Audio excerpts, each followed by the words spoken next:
मोदी को भगवान का अवतार कहने के बाद कंगना रनौत ने दिए पॉलिटिक्स में एंट्री के संकेत। कहा, श्री कृष्ण की कृपा रही तो लोकसभा चुनाव लड़ूंगी। नमस्कार, आप देख रहे हैं जे प्राइम भारत और मैं हूं आपके साथ ज्योतिका। आइए रुक करते हैं खबर की ओर।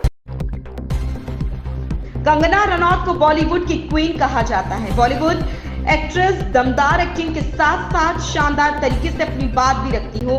कंगना को अक्सर सामाजिक और राजनीतिक मुद्दों पर बोलते हुए देखा जाता है। कंगना रनौत को लेकर कई बार ये अटकलें लगाई जाती रही है कि वह भाजपा में शामिल होकर चुनाव लड़ सकती है।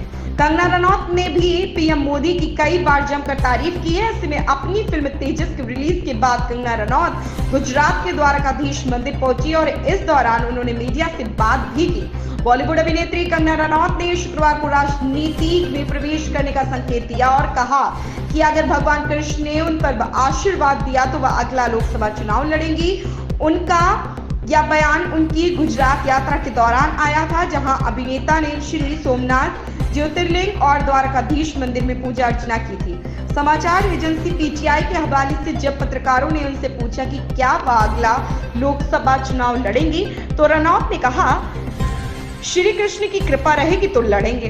बॉलीवुड अभिनेत्री कंगना रनौत ने शुक्रवार को चुनावी राजनीति में उतरने का संकेत देते हुए कहा कि अगर भगवान कृष्ण की कृपा रही तो वह अगला लोकसभा चुनाव लड़ेंगी। कंगना रनौत आज सुबह भगवान कृष्ण के प्रसिद्ध द्वारकाधीश मंदिर में पूजा अर्चना करने के लिए यहां आई थी। पत्रकारों ने जब उनसे पूछा कि क्या वह अगला लोकसभा चुनाव लड़ेंगी, तब कंगना ने कहा, श्री कृष्ण की कृपा रही तो लड़ेंगे। उन्होंने 600 वर्षों के संघर्ष के बाद अयोध्या में भगवान राम की मूर्ति की प्राण प्रतिष्ठा को संभव बनाने के लिए भारतीय जनता पार्टी भाजपा के नेतृत्व वाली केंद्र सरकार की प्रशंसा की। अभिनेत्री ने कहा, भाजपा सरकार के प्रयासों से हम भारतीयों को 600 वर्षों से संघर्ष के बाद यह दिन देखने को मिला। हम बड़े धूमधाम के साथ मंदिर की स्थापना करेंगे।